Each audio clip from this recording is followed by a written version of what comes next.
You probably thought I was gone. Probably thought I had some episode or something. Disappeared.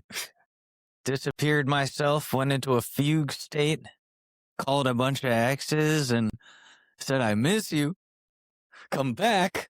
You don't love him like you love me. No, I'm joking.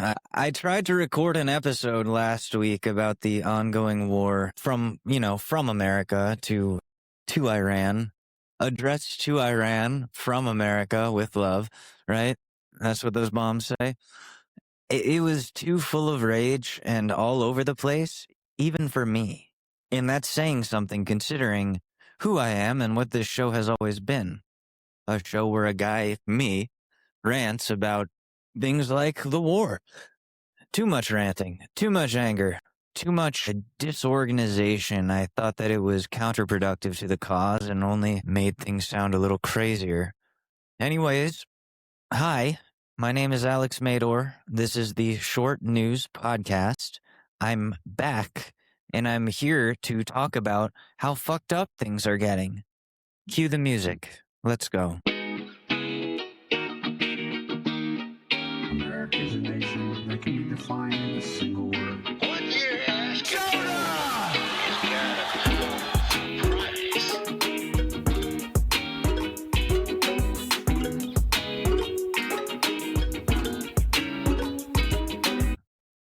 And we're back. That was loud. Welcome back to the show. Like I said, my name is Alex. It's a show about politics, current events, the world ending, whatever you want it to be. We can make that happen.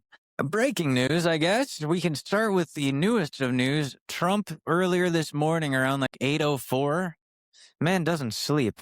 He's up at 3 a.m., he's up at 8 a.m. It doesn't fucking matter. Man gets less sleep than me, and I thought that I don't get sleep. But apparently, the president is up all night thinking about the important things. Like, how is he going to distract the masses from his name being in the Epstein files thousands and thousands of times? Well, with a war that's been going on for the last month. I don't know if you've noticed when you go out and you buy shit, everything's more expensive again. Kind of like when we first started helping out Ukraine with their Russia problem a few years back. Gas prices went up. Gas prices skyrocketed, and Trump was very quick to blame Biden for getting involved in Ukraine's war. Yet here we are. Who's the president now? Not Biden, I can tell you that. It's Trump. And he's doing the same fucking shit just for a more evil country. Sorry, but you're doing the same fucking thing. You're fighting a proxy war on behalf of another country who, frankly, I don't think needs the help, nor do they deserve the help. But who listens to me, right? Who the fuck even listens to me? Apparently, 5 times more of you than did 3 weeks ago, but who's counting? Anyways, welcome. Thanks. Wow, thanks, guys. In the southern states, specifically, we're not just a show for Alex's ex-girlfriends to pop into and be like, wow, he's really progressing, or wow, he's really regressing, and that constant back and forth between the two. We're now a show. Holy shit, man. That's awesome. Welcome, Texas, South Carolina, Virginia for some fucking reason, Florida, hey. Am I speaking to something that you guys are starting to recognize here? And if so, tell me. We're all getting fucked. It doesn't matter where you live. It doesn't matter who you voted for. This kind of stuff and these decisions that our lawmakers are making, they affect all of us. And they affect us all pretty much the same. Right now, this war, this proxy war, if you can call it that even, it's not really proxy anymore now that we're considering getting boots on the ground if we haven't already. This affects everyone. This affects everyone, whether you're a military family and either you or someone you know is finding out that they have to leave soon to go fight in this war. This affects your wallet, your bank account, whatever, your car. When you're going to fill up your tank with gas and finding out that gas went from $3.20, which it normally would be for you, to now $5 a gallon. This is not a good thing. This is not progress. This is not a sign of the progression of time. This is a sign of the regression. This is a sign that all of the wrong people are making all of the wrong decisions that benefit all of the wrong people. Donald Trump making a decision to use American tax dollars to fund and fight a war on behalf of Bibi Netanyahu, Big Yahoo's Israel.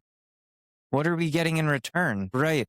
Our president just isn't having the videos of him raping and molesting children released to the public. Right. The country is being blackmailed by a much smaller country at scale who just happens to be a lot smarter, a lot more strategic, a lot more conniving, a lot more manipulative. They have Mossad. I mean, come on. Dude, Mossad is fucking crazy. I am so glad that I never have, like, ever, A, been outside of the country, B, have never been on an island, let alone a fucking private island. Thank God. Like, imagine. I'd be so scared. Like, I am so glad that I didn't hang out with, like, the sketchy, weird elites that I could have hung out with when I was starting to get my name out there and getting offers. I'm so glad that I got out of my fucking record deal. Like, wow. Thank fuck. Because the amount of control that entities such as Mossad seem to have, it really, they have quite a wide range and they have quite a depth to their reach. Whether it be celebrities and they need them to say certain things, be mouthpieces for certain causes to justify war crimes. Well, you see that happening. They do have certain mouthpieces, such as Noah Schnapp. Or you look at our very fucking president, you know, the leader of the free world, the guy who's maybe supposed to be the most powerful person or one of the most powerful people in the world. He's getting owned by Israel. He is owned by Israel. That guy was on the island doing fucked up shit that was documented so often that all Big Yahoo has to do is say, hey, Donald, I need you to bomb this school of Iranian children for me. If you don't, everyone's going to see that video of you sucking Bill Clinton off. And our guy is like, I don't want that. I don't want everyone to know. Nobody needs to know that I'm gay, but if they did know, they would know I was giving the greatest head of all time. And then Epstein or whoever, because he's probably still alive, would be like, Donald, but you were using all teeth. It was all your veneers. You're not even good at head. That's not true. I'm the greatest. You can't release that. People need to know I'm the greatest at head. They need to keep thinking that we're going to bomb Iran. We're going to bomb so much of Iran. We're going to bomb schools. There's not even going to be any more schools, folks. Believe me, learning is not going to happen. It's not even funny anymore to do the voice.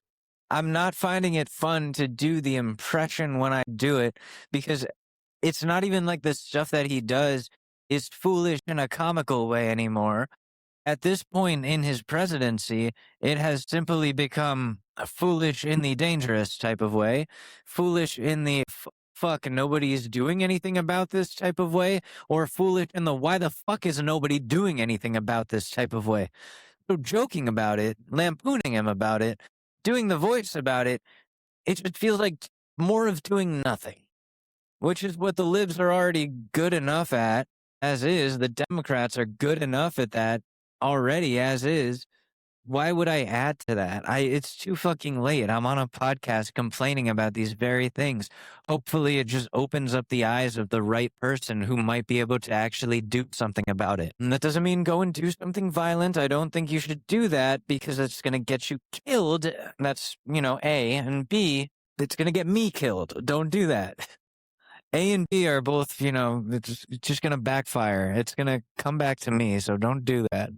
Yes, I have said many times that both sides of the fucking whatever, both sides of the political spectrum pervert the Second Amendment in different ways, but in ways that distract you and me from what it actually means. The reason that they do this is because the second that they stop distracting us, and the second that somebody actually explains or just reminds what the Second Amendment actually is and actually is for, that takes away the perceived power that these fuckers think that they have over us, that they're infallible. No, there are checks and balances. against these people that we vote into power.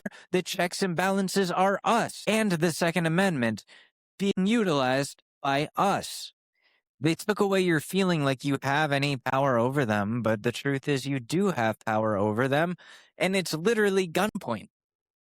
The Second Amendment exists so that American citizens, the American people, not elected officials, the American people can put together, establish a well-organized militia in the event that the United States government is overstepping their boundaries and trampling on human rights, abusing their powers. That is what we are seeing happening. That is what we have been seeing happen for maybe even the last decade.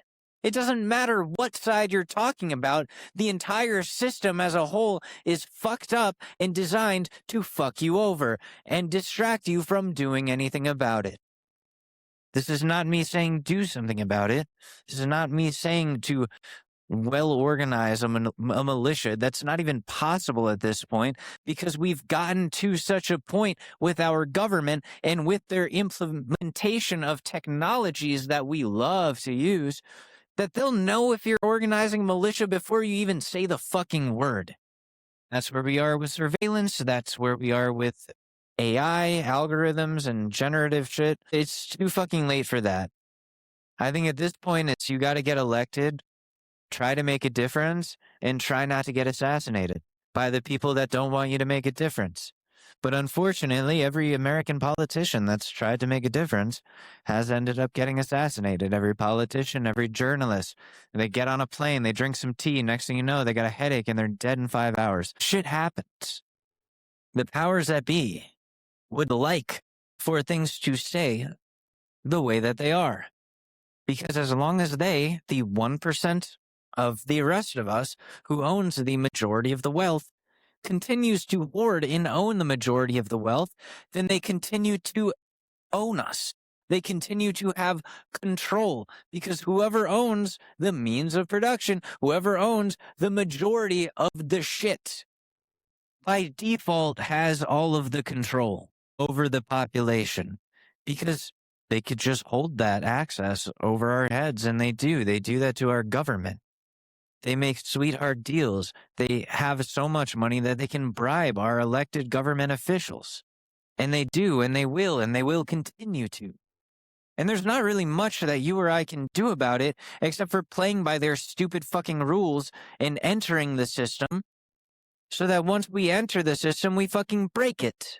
But they don't want you to do that. So if you are considering getting involved in politics like me, consider the fact that you're most likely going to get assassinated if you follow through with it. If you do get elected, you're going to want to, defend yourself. You're going to want to keep that in mind. Not drive with a convertible with the top down.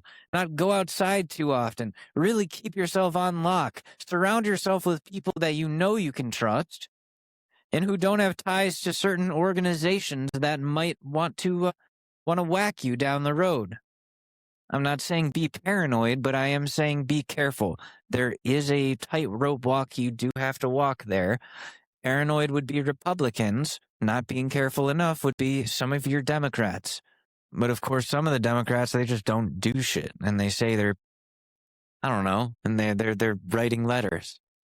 It's not paranoia. That's just a lack of effort. Things are fine for me, so I don't care what happens to the establishment. Democrats have been working that way forever. It's comfortable for them in their ivory towers, their elected official-ass ivory towers, and their millions of dollars from super PACs, their bribes that they've taken against our behalf. It's very easy for them to just sit and rest on their laurels and continue to push the idea that no Democrat or Democratic voter should ever own a gun, because why would you own a gun? That's crazy. That's psychotic. Owning a gun is for school shooters, right? It's totally not to establish a well-organized militia in the case that the United States government is trampling on the very human rights that it was made to protect, right? Have I even gotten to the war yet? I did at one point, and then, of course, I get to the Second Amendment speak. Gas prices, right, $5. I think we talked about that. Donald Trump tweeted the craziest fucking thing. Not tweeted, truthed. He truthed the craziest fucking thing at 8:04 in the morning. I touched on this briefly. I grabbed it by the pussy briefly. Man gets on Truth Social and says, "Open the fucking Strait, you crazy bastards," and then threatens to bomb the Iranians again. Word for word, "Open the fucking Strait, you crazy bastards." Words said by a president, not behind closed doors, not something that was allegedly said, something he himself, bing, bing, bing, typed out, bing, bing, bing, "you crazy bastards," on his own Truth Social account, probably proofread it and said, "Beautiful," and then hit submit for everyone to see. If that does not tell you how mask off that we currently are, then I don't know what will, because there was once a time back during Trump's first presidency where he would at least pretend to be a little bit presidential, like the tiniest bit presidential, the tiniest bit. Like the threats were a little bit lighter. The language was never or rarely curse words, or he would say like hell, maybe bullshit every now and then, but not "open the fucking Strait, you crazy bastards." That's the title, by the way, of this episode. "Open the fucking Strait." He sounds like me. He sounds like me to my ex-fiance when she locked me out of the apartment after a stupid argument over some IKEA furniture. "Open the fucking door, you fucking psycho. This is crazy. I live here." Same energy. "Open the fucking Strait, you crazy bastard." That is a man who has no leverage anymore to get Iran to reopen the Strait of Hormuz. That is a man who is at his wit's end and who put all his cards out on the table. You know what? Fuck it. Fuck you guys. We'll fucking bomb you. That's what's coming next. There's no chill. There's zero chill. Like FDR, imagine, at his fireside chats over the radio. "Well, welcome to FDR's fireside chats where we talk about the war.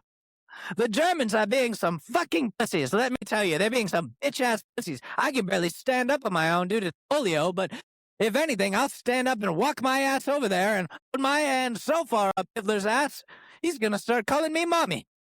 Let me tell you, sonny boy, imagine if any other president did this. The lack of class that is left.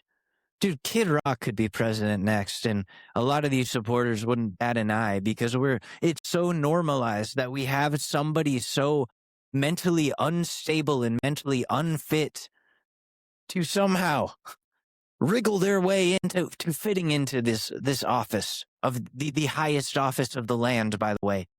Did I mention that before? This was once a very important job.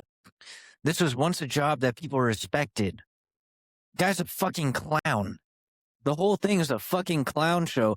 The only difference between a clown show and the American government right now is that a clown show did not have nuclear codes.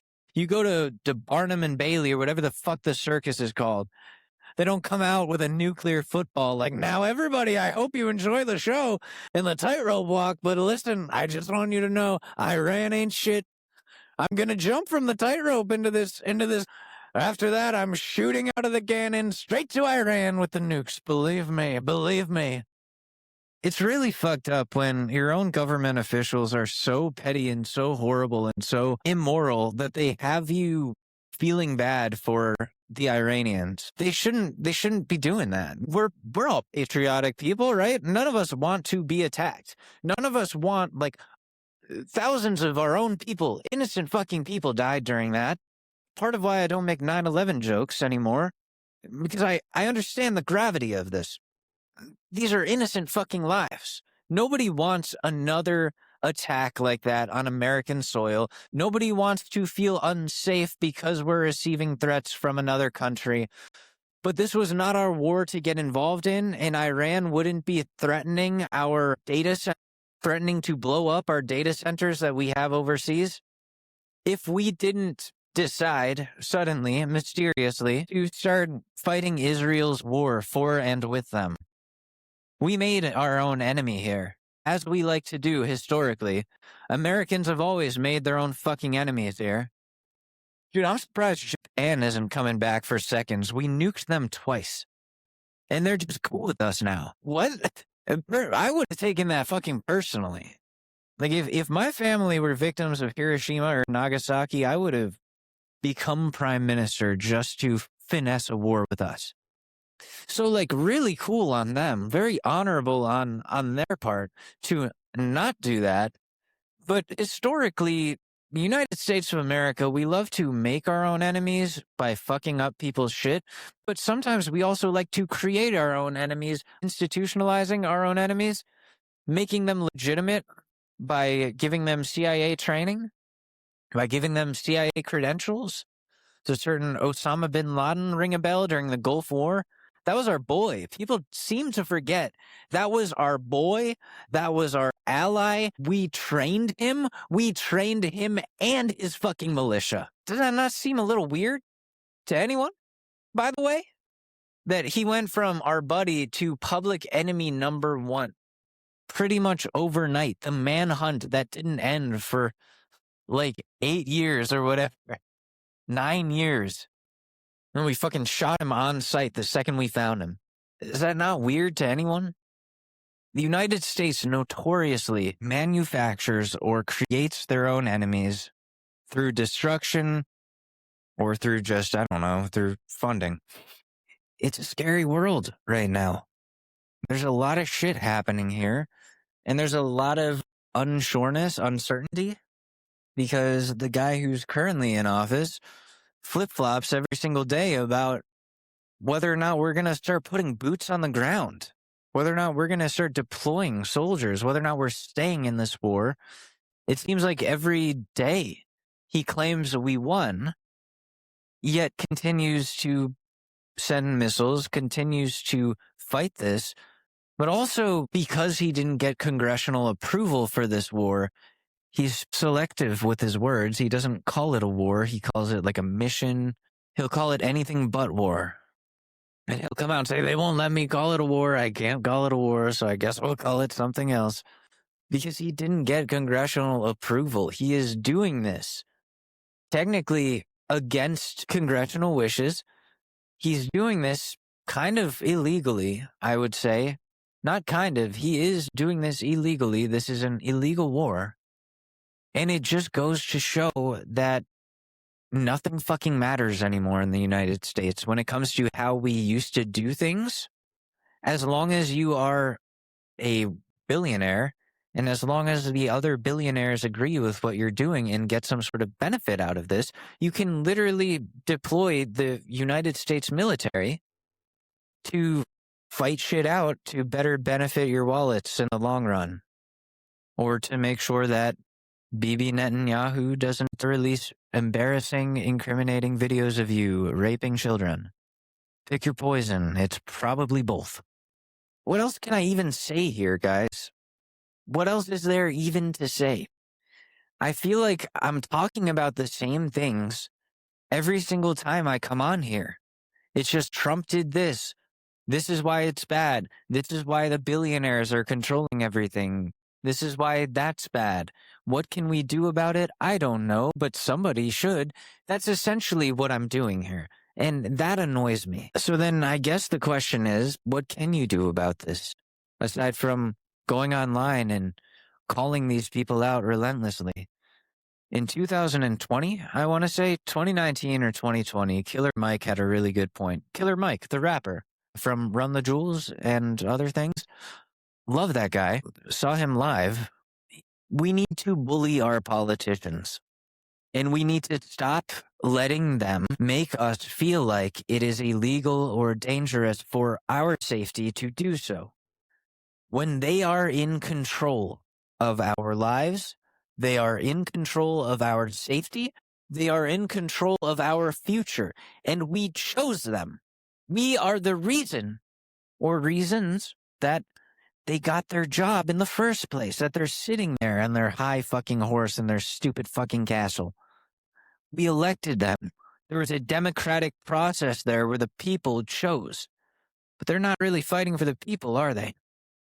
So bully the fuck out of them. Use your free speech that you are given under the American Constitution to bully the fuck out of politicians on both sides, on all sides. I don't care who the fuck it is. If they're not doing enough, which they most likely aren't, then don't fucking rest until they do. And next election, don't fucking vote for them if they don't start doing their jobs. You know, insanity is defined as doing the same thing over and over again and assuming or thinking that you're going to get a different or better result. It's not your fault. I'm saying this to the American people on both sides. It's not your fault that the elected officials have found a way to truly drive you insane. They did it to me too. Like, how long on TSN during the 2020s or 2019 when the show first started, a long time ago, wow, was I a establishment guy telling you just to vote blue. I fell for it. I truly fell for it. I was insane. They drove me insane because the alternative, and they kept telling me, was to lose all of my rights. I didn't realize that, okay, well, you can vote the Democrats into power. You can vote blue no matter who. Now that blue is in power, they're not doing anything with it. And they didn't. Biden was president, and we had Democrats running the whole fucking show, except for the Supreme Court, and we still couldn't get anything done. And then you ended up with Democrats feeling disenfranchised and Republican voters feeling even more upset because Trump wasn't in office, and that's how we ended up here. You can't disenfranchise everyone. You can't give a middle finger to the entire population and expect for any progress to be made. And the Democrats can't expect that people are going to continue to fall for the vote blue no matter who rhetoric when blue is the reason that we ended up red again. Am I making sense, or am I just the ramblings of some weird anonymous guy that you know online? You tell me, but I'm hoping that this makes some sort of sense. Anyways, I'm a head out, in the words of SpongeBob. I gotta go do some stuff, including editing this episode. But we'll be back. I'll be back with more. And I'll try to be on time and stop taking weeks off at a time, but it's not easy.